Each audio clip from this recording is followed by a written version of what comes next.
जब आप चोर को चोर कहोगे नहीं, चोर जा रहा है इस दिशा में और आप आवाज लगा रहे हो इस दिशा में, चोर चोर चोर चोर, जो डरेगा मुझसे डरेगा, मैं क्यों डरूंगा किसी से? न मुझसे मेरी पार्टी ने कहा, न किसी ने कहा। जिस तरह से सत्ताधारी दल के विधायक अपने ही सरकारी तंत्र के खिलाफ सोशल मीडिया पर बयानबाजी कर रहे हैं, किस तरह से सर आप आंकते हैं, क्या अपने निजी हितों की राजनीति ये लोग कर रहे हैं? जिसको वसूली में हिस्सा नहीं मिल रहा है वो कहीं न कहीं आवाज उठा रहा है। सर, मंत्रिमंडल विस्तार को लेकर भी काफी चर्चाएं होती है उत्तराखंड में, लेकिन इसके बावजूद भी उत्तराखंड की सरकार केवल 5 मंत्रियों के भरोसे चल रही है। धामी जी भी जानते हैं, जिस दिन पूरा विस्तार हो गया तो फिर भाजपा के अंदर भंडाफोड़ हो जाएगा। मेयर का चुनाव टाल दिया गया 1-1.5 साल तक, फिर उसके बाद पंचायत चुनाव लटका दिए गए 6-7 महीनों तक। किसी प्रकार की क्या असुरक्षा है भाजपा संगठन के अंदर, आप देखते हैं? तो ये सरकार केवल प्रचार तंत्र के बल पर टिकी है, ये केवल अखबारों की कृपा से और चैनलों की कृपा से। हरक सिंह रावत ने भी आरोप लगाए थे भाजपा में कि 30 करोड़ के एफडी से संगठन चलता है, और उस गंभीर बात की पुष्टि पहले यशपाल आर्य जी ने कही और फिर श्री त्रिवेंद्र सिंह जी ने भी उसकी पुष्टि की। तो सर, क्या 40 करोड़ में उत्तराखंड को नया मुख्यमंत्री मिल सकता है? सर, वोट चोरी के मुद्दे को लेकर भी कांग्रेस आगे बढ़ रही है। सर, उत्तराखंड में ऐसा कोई उदाहरण है आपके संज्ञान में जो देखा गया? वो सैकड़ों। आप तो अपहरण कर रहे हैं, ये चोरी नहीं है, ये तो डकैती है। सर, गैरसैंण को स्थायी राजधानी बनाने को लेकर अब लोगों की उम्मीदें भी टूटती जा रही हैं। भाई, लोग क्या चाहते हैं भगवान जाने। नमस्कार, मैं दिविज बहुगुणा, आप देख रहे हैं पेन पॉइंट। उत्तराखंड की राजनीति में इन दिनों सियासी घमासान है तो वहीं बेरोजगारी से उत्तराखंड का युवा परेशान है। एक तरफ सत्ताधारी दल के विधायक अपने ही सरकारी तंत्र के खिलाफ आरोपों की बारिश कर रहे हैं तो वहीं दूसरी तरफ प्रदेश के लोग आपदा की मार झेल रहे हैं। 2027 का विधानसभा चुनाव भी अब ज्यादा दूर नहीं और इसी बीच राजनीतिक हलचलें भी तेज हो चुकी हैं और इन्हीं सब बातों पर चर्चा करने के लिए इस वक्त हमारे साथ मौजूद हैं उत्तराखंड के पूर्व मुख्यमंत्री हरीश रावत। सर, सबसे पहले तो बहुत बहुत शुक्रिया समय देने के लिए। बहुत अच्छा लगा, आप बड़े प्रतिभावान व्यक्ति हैं। जी सर, इस वक्त उत्तराखंड में जिस तरह से राजनीति निर्णायक मोड़ ले रही है, जिस तरह से सत्ताधारी दल के विधायक अपने ही सरकारी तंत्र के खिलाफ सोशल मीडिया पर बयानबाजी कर रहे हैं, किस तरह से सर आप आंकते हैं, क्या अपने निजी हितों की राजनीति ये लोग कर रहे हैं या फिर वाकई में सरकार के खिलाफ नाराजगी है? जब आप कोई स्पष्ट नीति नहीं रखते, जब आप आम जन की जो आवश्यकताएं हैं, उसकी जो कल्पनाएं हैं, उसकी सोच है, उनसे अलग हट जाते हैं और केवल सत्ता और धन शक्ति के बल पर, धन उगाही के बल पर आप राजकाज का संचालन करना चाहते हैं तो फिर हिस्सा बंटवारे का झगड़ा होता है। आज भाजपा के अंदर जो असंतोष है वो हिस्सा बंटवारे का झगड़ा है। लोगों को मालूम है कि कहाँ कितना वसूली हो रही है, तो उसमें जिसको वसूली में हिस्सा नहीं मिल रहा है वो कहीं न कहीं आवाज़ उठा रहा है और कुछ दिनों बाद वो आवाज़ शांत हो जा रही है। जब जब हिस्सा बांट का अन्याय दूर हो जा रहा है तो आवाज़ चुप हो जा रही है। आप देख लीजिए। सर, मंत्रिमंडल विस्तार को लेकर भी काफी चर्चाएं होती है उत्तराखंड में, लेकिन इसके बावजूद भी उत्तराखंड की सरकार केवल 5 मंत्रियों के भरोसे चल रही है। दिल्ली वाले भी जानते हैं और धामी जी भी जानते हैं, जिस दिन पूरा विस्तार हो गया तो फिर भाजपा के अंदर जिस आंतरिक अनुशासन की बात कही जाती है, जिस सार्वजनिक शुचिता की बात कही जाती है, वो उसका भंडाफोड़ हो जाएगा। तो इसलिए कुछ पद खाली रहेंगे मंत्रिमंडल के। अब वो कितने रहते हैं, और एक चतुर खिलाड़ी की तरीके से केंद्र सरकार कभी उसको, या केंद्र कहिए भाजपा केंद्रीय नेतृत्व या राज्य का शीर्ष नेतृत्व, कभी उसको गुच्छे को अंगूर के नीचे ले आता है तो लोगों को लगता है आप तो आ ही गए मेरे मुंह में, और फिर जैसे ही वो उछलने लगते हैं तो एकदम ऊपर कर देता है। तो लोग उसी आशा में हैं पिछले 2-1 साल से जो है, और अब साथ साथ कुछ लोग मुख्यमंत्री की आशा में भी हैं। तो एक और गुच्छा जिसकी तरफ लोगों की निगाह है वो भाजपा के अंदर आप इस समय देखिए राज्य आपदा से ग्रस्त है, कोई भाजपा का नेता आपको फ्रंट पर दिखाई दिया? केवल पीएम और सीएम ही तो आ रहे हैं। सीएम जरूर पहुंच जा रहे हैं, हाँ? इधर किसी बूढ़ी माँ को गले लगा ले रहे हैं, किसी बच्चे को गोद रख ले रहे हैं, हाँ? लेकिन वहाँ वस्तुतः हो आपदा राहत के काम को तो कहीं पर लीड करने का काम ही नहीं हो रहा है। अकेले कराली का नहीं है सवाल। आप कराली एरिया के अंदर 16 गांव हैं, 16 गांव, उनका नाम ही 16 गांव है। पट्टी जो है वो पूरी की पूरी कट ऑफ है। वहाँ आवश्यकता की चीज़ें पहुँच ही नहीं रही।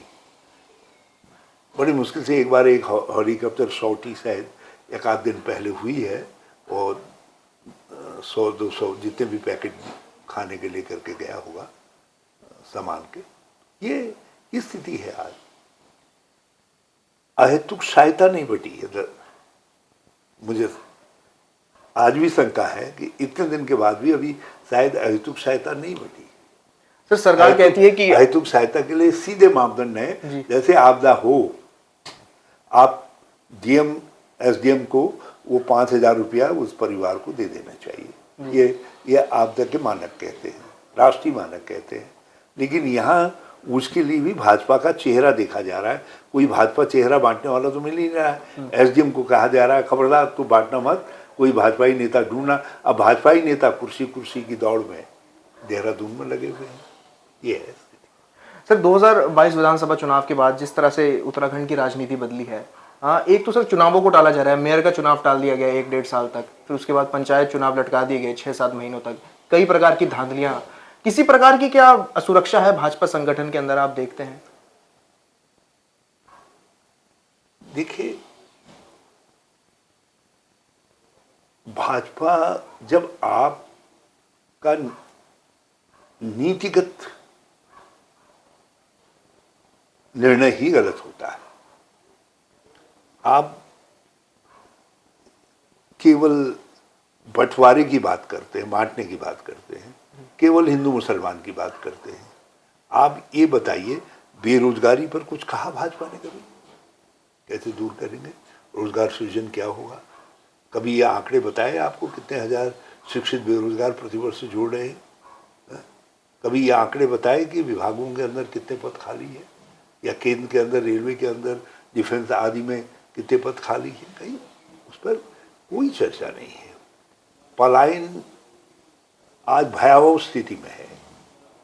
गांव के गांव खाली हो रहे हैं। एक तरफ आप वाइब्रेंट विलेजेस की बात कर रहे हैं, दूसरी तरफ जो है घोस्ट विलेजेस उसको चुनौती दे रहे हैं। इतने घोस्ट विलेजेस, घोस्ट बाखलियाँ, गांव के अंदर कुछ खंडहर, सब ये आज की पहाड़ की तस्वीर हो गई। केवल पहले बूढ़े लोग और महिलाएं थी, पुरुष कमाने के लिए गए थे। अब पुरुषों को डर ये हो गया कि वहाँ बाघ आ गया, भालू आ गया है। अपने बूढ़े माँ बाप को और अपनी पत्नी को अब आदमी ये समझ रहा है यार कुछ मिले न मिले, सर दाल रोटी खा लेंगे, मगर इनको भी वहीं ले चलो, नहीं तो हर समय चिंता लगी रहती है कि बाघ ने बाप को तो नहीं खा लिया है, माँ को तो नहीं खा लिया है, या पत्नी पर तो नहीं झपट पड़ा गुलदाड़ जो है। ये हालत है। खेती इसलिए सूख गई, बंदर सिंह, गुणी सिंह, लंगूर सिंह जिनको कहते हैं, सुअर सिंह, मैदानी क्षेत्रों में जो है नील गाय, जो बनरोज है वैसे वो गाय नहीं है, हिरन है एक प्रकार का, और भी बहुत सारे ऐसे जो अब तो दूर दराज के गांवों में मोर भी पहुंच गया जी। जो पहले मिर्च इत्यादि की खेती करते थे कि उनको जानवर कम नुकसान करेंगे करके, तो अब वो खेती भी लोगों की बर्बाद हो रही है। अच्छा, तो गांव के गांव इस समय खाली हो रहे हैं। पशुपालन हमारी है उस, अब पशुपालन भी असुरक्षित हो गया, जीवन पालन भी असुरक्षित हो गया, गांव के गांव बंजर हो रहे हैं। तो किसी ने इस तरफ ध्यान दिया? सड़कें बन गई हैं, उपयोग कितना है हो रहा है सड़कों का? क्या आपने उनको उपयोग के लायक रखा है, या केवल ठेकेदार साहब के लिए एक सड़क काट दी जा रही है? ठेकेदार काटो, माल बनाओ और माल दो, ये सिद्धांत हो गया है। और मलबा लुढ़का दे रहे हैं नीचे को।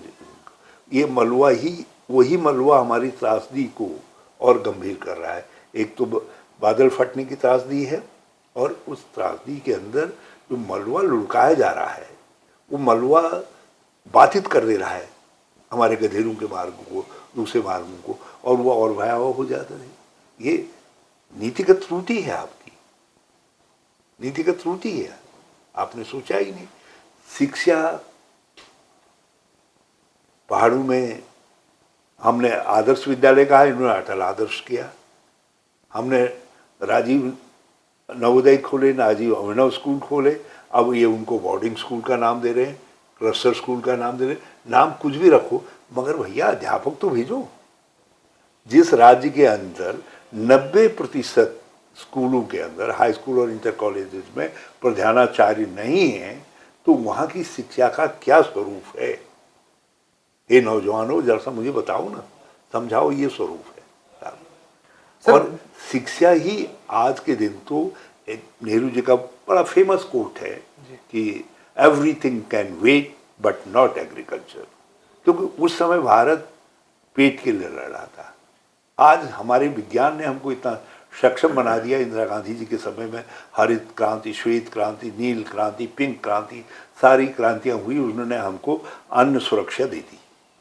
अब आज हमको, हमारा नारा होना चाहिए कि everything can wait but not education. आप एजुकेशन को मॉडर्नाइज नहीं करेंगे। पहले कंप्यूटर आए, जैसे उनसी के लोगों ने, तब तक मोबाइल आ गया, एक नई तरीके की टेक्नोलॉजी आ गई, आपको उसके साथ अपने को सामने बिठाना पड़ा। अब यह आ रहा है, आर्टिफिशियल इंटेलिजेंस। आप जब शिक्षित ही, आपकी शिक्षा में गुणवत्ता ही नहीं होगी, तो कैसे इन चीज़ों का मुकाबला करोगे? कैसे हमारा नौजवान जो उनसे आप तैयार करके निकाल रहे हैं, जो शिक्षित होकर के आ रहा है, वो इस दुनिया के अंदर निकलेगा? तकनीकी एजुकेशन आज एक बड़ा सवाल खड़ा हो गया है। तकनीकी एजुकेशन, वो तकनीकी एजुकेशन की तो चर्चा ही नहीं हो रही है। राज्य के अंदर तकनीकी एजुकेशन मिनिस्टर कौन है मुझे मालूम ही नहीं है, जबकि सबसे महत्वपूर्ण पक्ष है तकनीकी एजुकेशन, मेडिकल एजुकेशन एंड सामान्य एजुकेशन जो है। सर, एक तरफ उनके कई सारे अखबारों में भी, मीडिया पोर्टल्स में भी शिक्षकों की नियुक्ति कर दी गई है, डॉक्टर्स की नियुक्ति कर दी गई है, वहीं दूसरी तरफ फिर बेरोजगारी दर भी बढ़ता दिख रहा है प्रदेश में। कैसे देखते हैं? आप तो बहुत ही होनहार नौजवान आदमी हो, ज़रा सा हाई स्कूलों में जाकर के देख लीजिए, अपने गांव के अड़ोस पड़ोस में लोगों से ज़रा पूछ के देख लीजिए। इस समय तो मोबाइल उठाइए, पूछ करके देख लीजिए कहाँ कहाँ हैं टीचर, कहाँ नियुक्तियाँ हो रही। तो ये जो आंकड़े हैं, ये किस तरह से भ्रामक? ये राज्य तो ऐसा राज्य है जिसमें एलटी के लिए चयनित शिक्षक प्रदर्शन कर रहे हैं। 1,500 लोग कह रहे हैं हमको नौकरी दो, हमको नियुक्ति दो जी। और ये आज से नहीं हो रहा है, बहुत लंबे समय से हो रहा है।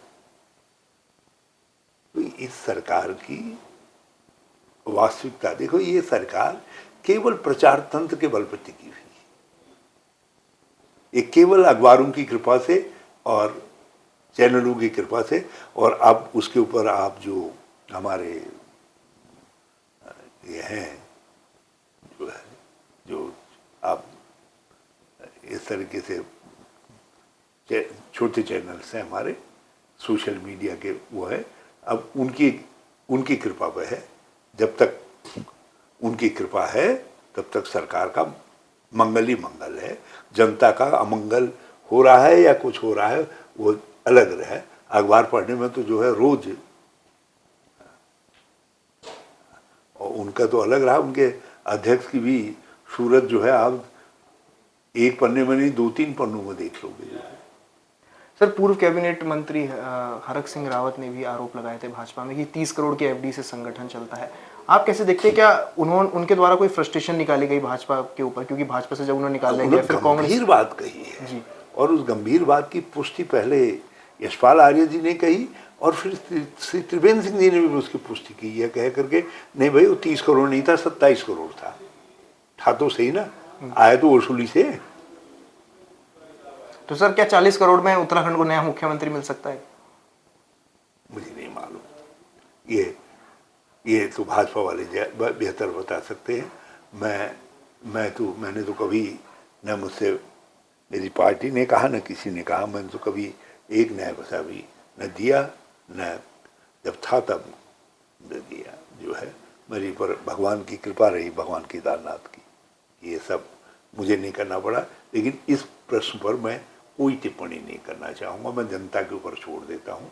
आज स्थिति ये है, राज्यों में जितना पैसा आ रहा है उसका 35-40% प्लाउ बैक हो रहा है, वो जहाँ से आ रहा है उन्हीं स्रोतों को जा रहा है जी।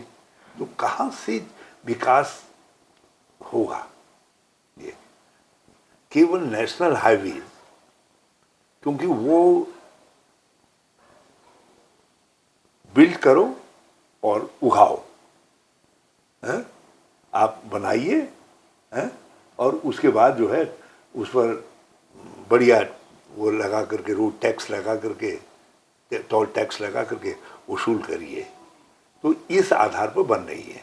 हमारे समय में, कांग्रेस के समय में भी हमने ये नियम निकाला था, लेकिन उस समय टोल टैक्स 10 रुपये के आसपास होता था, और आज टोल टैक्स 100 रुपये से कम नहीं है और बड़ा है। और बल्कि वसूली के टोल टैक्स माध्यम बन गए, तो एक सड़कें जहां जरूरत है या नहीं है वहां भी 4 लेन बन रहा है, क्योंकि जितनी सड़कें ज्यादा होंगी यातायात उतना बढ़ेगा, उतना जो है वसूली होगी। उनको विकास का माध्यम बना दिया गया है, लेकिन उस माध्यम से खेती खत्म हो रही है। देश की आवश्यकता के अनुसार सड़कें बननी चाहिए, है? लेकिन आप देश की आवश्यकता के बजाय आप कह रहे नहीं 2047 की आवश्यकता के अनुसार हम सड़कें बनाएंगे। अरे इंजीनियर तब भी रहेंगे, मशीनें तब भी रहेंगी, काम करने वाले तब भी रहेंगे। जिस समय वो चुनौती आएगी उस समय बना लेंगे, लेकिन आज की आवश्यकता अनुसार बनाओ, क्योंकि उससे जो खेती जा रही है, उससे खेती आज भी आजीविका देने का सबसे मेन साधन जो है कृषि है। उसके बाद बागवानी और पशुपालन आदि है, मत्स्य पालन आदि।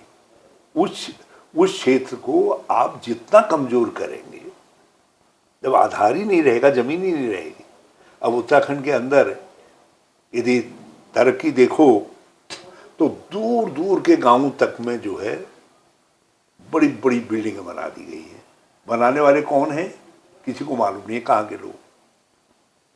तरक्की हो गई है तो बड़ी बड़ी जमीनें बिल्डिंगें बन गई है, लेकिन वो जमीन, जो जमीन पर कल आप अपनी आकांक्षाओं की बिल्डिंग बनाते, अपने भविष्य की बिल्डिंग बनाते, अपना होम स्टे बनाते, अपना टूरिस्ट हाउस बनाते, अपना कुछ और वो करते, वो ज़मीन तो अब तुम्हारे पास रही नहीं। तो जब नौजवान के पास ज़मीन नहीं रहेगी, किसान के पास ज़मीन नहीं रहेगी, तो कहाँ से तरक्की करेगा? सर, इसी से एक सवाल याद आया। भू कानून और मूल निवास का मुद्दा जो है युवाओं के बीच काफी प्रसिद्ध हो रहा है, और यूकेडी के कुछ युवा नेता है जो मुखर रूप से इस मुद्दे को प्रदर्शित कर रहे हैं। कांग्रेस किस तरह से आगे बढ़ रही है? देखिए, हम तो कह रहे हैं बड़ी देर कर दी मेहरबान आते आते।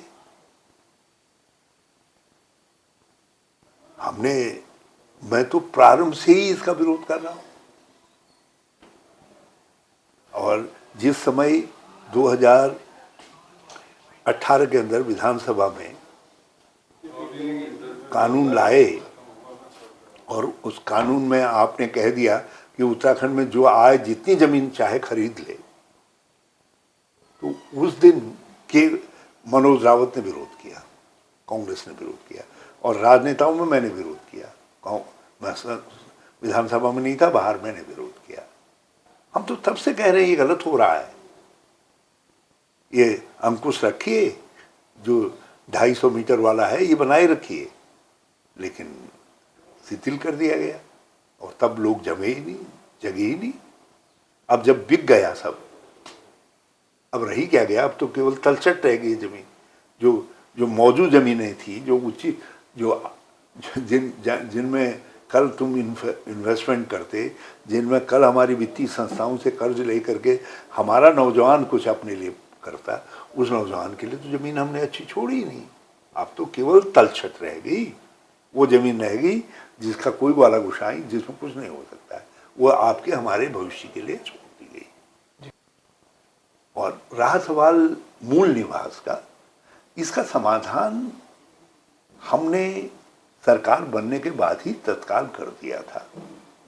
जो समाधान उस समय किया गया, उस समाधान को भाजपा ने शिथिल किया। इन्होंने स्थायी निवास प्रमाण पत्र की मानकों को शिथिल कर दिया, अधिकारियों को कह दिया जो जितना चाहो दो। सारे गलत लोग जो है, जो उत्तराखंड के नहीं थे, उनको स्थायी निवास प्रमाण पत्र भाजपा के समय में दिए गए। जब आप चोर को चोर कहोगे नहीं, चोर जा रहा है इस दिशा में और आप आवाज लगा रहे हो इस दिशा में, चोर चोर चोर चोर, तो ये जो हमारे दोस्त लोग हैं, ये आवाज इस दिशा में लगा रहे हैं, चोर जा रहा है उस दिशा में। ये तो भाजपा ने चोरी कर दी। सर, वोट चोरी के मुद्दे को लेकर भी कांग्रेस आगे बढ़ रही है। वोट अधिकार यात्रा निकाली गई और युवाओं के बीच भी काफी प्रसिद्ध हुआ है मुद्दा। सर, उत्तराखंड में ऐसा कोई उदाहरण है आपके संज्ञान में जो देखा गया? वो सैकड़ों, यहाँ तो गांव-गांव में उदाहरण है। यहाँ तो दो तरीके की चोरी हो रही है। आप नाम काट दे रहे हैं, मोहल्ले मोहल्ले साफ हैं। और दूसरी चोरी ये है कि हर जगह नए वोटर, मैं दावे के साथ कह रहा हूँ, यहाँ की किसी विधानसभा में देख लीजिए, कम से कम हर विधानसभा में 4000 5000 ऐसे वोटर होंगे जो सिंगल आइडेंटिटी है, जिनका कोई परिवार नहीं है, नाम है, किसी को मालूम नहीं है वोटर कहाँ पर रहता है, लेकिन दर्ज है उसका नाम, उसकी वल्दियत दर्ज है। वो 4-5 हजार भाजपा के पोर्टेबल वोटर, जिनको कहीं से कहीं ला करके वोट करवा देते हैं। अकेले हरिद्वार के अंदर 25,000 ऐसे वोटर हैं जो 2-3 जगह वोट डालते हैं। तो आप तो अपहरण कर रहे हैं, ये चोरी नहीं है, ये तो डकैती है, डकैती हो रही है। और इलेक्शन कमीशन चुप है, इसलिए इलेक्शन कमीशन पर सवाल उठ रहे हैं। और उत्तराखंड में बड़े पैमाने पर हो रही है, क्योंकि यहाँ के लोग सीधे लोग हैं। हमको ये समझा दिया जा रहा है कि साहब वो जो यहाँ आ रहे हैं वोट डालने, वो तो तुम्हारे ही लोग हैं। अरे लेकिन वो तो भाजपा के वोटर हैं, भाजपा ला रही है उन वोटरों को अपने संसाधनों से यहाँ, और वो ग्राम सभा से लेकर के लोकसभा तक के परिणाम को प्रभावित करने का काम कर रहे हैं। तो ये वोट चोरी एक बड़ा जबरदस्त इशू है। यदि मैं पहले का जवान हरीश रावत होता तो अभी तक इस मुद्दे पर जो है यहाँ उतनी ही ऊंची ललकार लगाता जितनी तेजस्वी और राहुल जी बिहार में लगा रहे। सर, गैरसैंण को तो हमारे यहाँ तो छोटे से मुद्दे, छोटा सा राज्य है, छोटी सी संख्या है, यहाँ तो थोड़ी संख्या बड़ा भारी मैनिपुलेशन कर देती है। सर, गैरसैंण को स्थायी राजधानी बनाने को लेकर अब लोगों की उम्मीदें भी टूटती जा रही हैं और आपने काफी काम किया है सर उस क्षेत्र में। भाई लोग क्या चाहते हैं भगवान जाने। मैं तो नहीं सर, हम अक्सर ऐसे सुनते हैं कि अगर हरदा अगर मुख्यमंत्री होते तो इस ओर कार्य करते। मैं तो इस मामले में अपने उत्तराखंड वालों को नहीं समझ पाया ये क्या चाहते हैं। मुझसे कहते हैं कि क्यों नहीं बना दी। अरे भाई, मैं आपदा के काम के लिए आया उस समय, और सारा राज्य भयंकर रूप से आपदाग्रस्त था, अर्थव्यवस्था चौपट हो गई थी, उसको व्यवस्थित करना था। अब उसके बाद जो समय मिला मुझको, मैंने दूसरी रिपेयरिंग्स भी स्टार्ट की, जिसमें ये राजधानी वाला सवाल भी था। और धीरे धीरे मैंने मानस बनाया। पहले मैंने टेंट में वहाँ विधानसभा आयोजित की, फिर टेंट में रुकने का किया, फिर पॉलिटेक्निक में विधानसभा आयोजित की, फिर विधानसभा भवन नया बना करके वहाँ नवंबर दिसंबर के महीने में वहाँ विधानसभा का सत्र किया। तो हमने लोगों को सहमत करवाया, एक सहमति बनाई पूरे राज्य की। आप थोप नहीं सकते हैं लोकतंत्र के अंदर। आपने देख लिया परिणाम, थोपने का परिणाम क्या हुआ। ओली ने थोपी चीज नेपाल के अंदर, लोग विद्रोह कर गए। हमने सहमत करवाए लोग, जो जितनी आवाजें थी पहले जो कहती थी ना गैरसैंण नहीं, ये नहीं, पहाड़ और नहीं साहब कैसे चढ़ेंगे, क्या चढ़ेंगे, उन सबको मैंने सहमत करवा दिया। न बीएसपी ने विरोध किया, न सपा ने विरोध किया, न और किसी ने विरोध किया। सब लोग सहमत हो गए राज्य के लिए। फिर मैंने लोगों से कहा, भाई हमको अवसर दो, हमको अवसर दोगे तो 2020 तक हम सारा ढांचा बना देंगे और 2022 से पहले पूरी राजधानी को वहाँ से संचालन करेंगे। जो 2022 का चुनाव होगा वो चुनाव जो है गैरसैंण से होगा, भराड़ीसैंण से। अब लोगों ने वोट तो दिया नहीं हमको, अब सवाल हमसे करते हैं, अरे भैया जो आज के तुम्हारे हैं उनसे सवाल करो ना। और हमने इतना कर दिया कि अब जो हमने वहाँ झंडा गाड़ा है, किसी की ताकत नहीं है कि गैरसैंण की अवहेलना कर दे। सब समाधान करना पड़ेगा, लेकिन समाधान ये झूठ नहीं है, ये जो ग्रीष्मकालीन राजधानी है झूठ है, बल्कि त्रिवेंद्र सिंह जी को स्वयं साहस करके कहना चाहिए कि भाई मेरी पार्टी जो है, हमने घोषणा की थी और मेरी पार्टी छल कर रही है और वहाँ ग्रीष्मकालीन राजधानी के नाम से गौ भी नहीं है, चपरासी तक नहीं है। खाली बोर्ड लगा देने से थोड़ी होता है, आप छल रहे हो, वहाँ लोगों को भ्रम में डालने का काम कर रहे हो। 2027 में अगर हरीश रावत मुख्यमंत्री बनते हैं तो क्या गैरसैंण को बना देंगे स्थायी राजधानी? निश्चित तौर पर बनाएंगे, निश्चित तौर पर बनाएंगे। कांग्रेस भी लाएंगे तो हम कांग्रेस के चीफ मिनिस्टर जो भी होगा हम उस पर भी डंडा लेकर के खड़े रहेंगे। हम कोई ऐसा नहीं है कि हम औरों की तरीके से नहीं आएंगे। ग्रीष्मकालीन राजधानी घोषित कर दी और पार्टी एक ईंट भी नहीं लगा रही है और नेताजी चुप हैं, हम उनकी तरह नहीं करेंगे। हम जो 2027 में यदि कांग्रेस सत्ता में आएगी, जो भी चीफ मिनिस्टर होगा हरीश रावत आवाज़ उठाएगा। हमने नारायण दत्त जी जैसे विशाल व्यक्तित्व, जब उन्होंने यहाँ जमीनों का उल्टी सुल्टी खरीद होने लगी तो हमने चिट्ठी लिखी, हमने कहा ये गलत हो रहा है, उत्तराखंड की भावना समाप्त हो रही है, आप हिमाचल की तर्ज पर कानून बनाइए, और उनको कानून बनाना पड़ा। जब उद्योग लगे, उन उद्योगों में हमारे लोग नहीं कहाँ से लोग आकर के भरे जाने लगे, तो मैं विधानसभा के सामने धरना देने तक की नौबत आ गई। और पहली बार है देश के अंदर किसी राज्य में ये नियम निकला कि 70% स्थानीय लोगों को रोजगार मिलेगा, नौजवानों को रोजगार मिलेगा। आज भी स्थानीय नौजवानों के हाथ में वो एक हथियार है, उपयोग कर रहे नहीं कर रहे मैं नहीं जानता, लेकिन हमने अपने चीफ मिनिस्टर से भी कहा, और वो तो तब कहा जब भविष्य था। अब तो बुढ़ापे के जिस प्रहर में हूं, जो डरेगा मुझसे डरेगा, मैं क्यों डरूंगा किसी से? जो डरेगा मुझसे डरेगा, मैं किसी से क्यों डरूंगा?